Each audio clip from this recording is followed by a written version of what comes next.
ख्रिस्तामध्ये माझ्या प्रिय भाविकांनो, प्रभू येशू ख्रिस्त कोण आहे आणि प्रभू येशू ख्रिस्त कशा प्रकारे या धर्तीवरती आलेला आहे, कशासाठी आलेला आहे, तो खरोखरच परमेश्वर असेल मग त्याला देवाचा पुत्र असे का म्हणतात? त्याला मरियेचा पुत्र असं का म्हणतात? त्याला दाविदाचा पुत्र असं का म्हणतात? हे सर्व टर्म्स, या सर्व गोष्टी आपल्याला बायबलमध्ये वाचायला मिळते, पाहायला मिळते.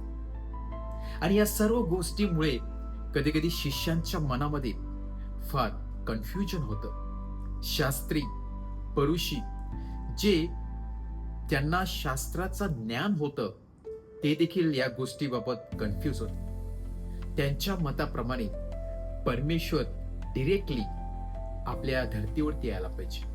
त्याच्या म्हणण्याप्रमाणे परमेश्वर स्वर्गातून धर्तीवर उतरताना आम्हाला दिसायला पाहिजे. परंतु त्यांचं ते म्हणणं पूर्ण झालं नाही, कारण परमेश्वराचं प्लॅन काहीतरी वेगळा होता. परमेश्वराला मानव होऊन मानवाद्वारे या धर्तीवरती जन्म घ्यायचा होता. कारण परमेश्वराला पाहणे साधी गोष्ट नाही.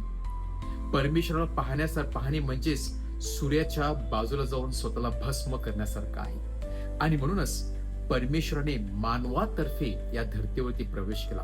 आणि म्हणूनच प्रभू येशू ख्रिस्ताला दाविदाचा पुत्र म्हणतात, कारण प्रभू येशू ख्रिस्त त्या दाविदाच्या कुळातून आलेला होता आणि संत योसेफ मरियम त्या कुळातली होती.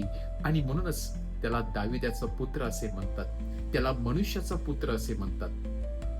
आणि म्हणूनच आजच्या शुभवर्तमानामध्ये प्रभू येशू ख्रिस्त एक सुंदर अशी ओवी सांगत आहे आपल्या शिष्यांना, की शास्त्री आणि परुषी मला दाविदाचा पुत्र असे म्हणतात, तेव्हा त्यांच्या मनामध्ये नक्कीच कन्फ्युजन होत असेल की नक्की कोण आहे.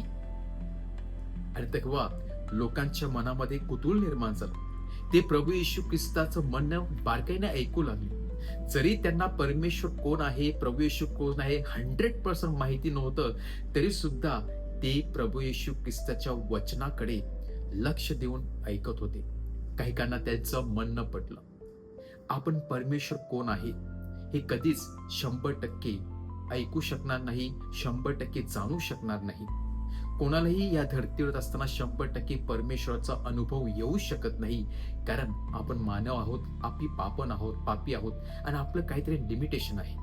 परंतु जेव्हा आपण स्वर्गामध्ये जाणार आहोत, जेव्हा परमेश्वरासमोर आपण उभे राहणार आहोत, तेव्हा मात्र 100% परमेश्वर कोण आहे याचा जिवंत अनुभव आपल्याला येणार आहे. आणि याची जाणीव परमेश्वरा देखील आहे.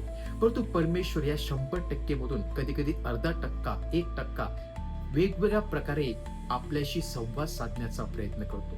आणि म्हणून ज्या प्रकारे आजच्या शुभवर्तमानामध्ये लोक त्याचे बारकाईने ऐकत होते आणि त्यांना थोडं तरी मनाचं समाधान मिळालं, ते समाधान आपल्याला परमेश्वर दररोज देत असतो.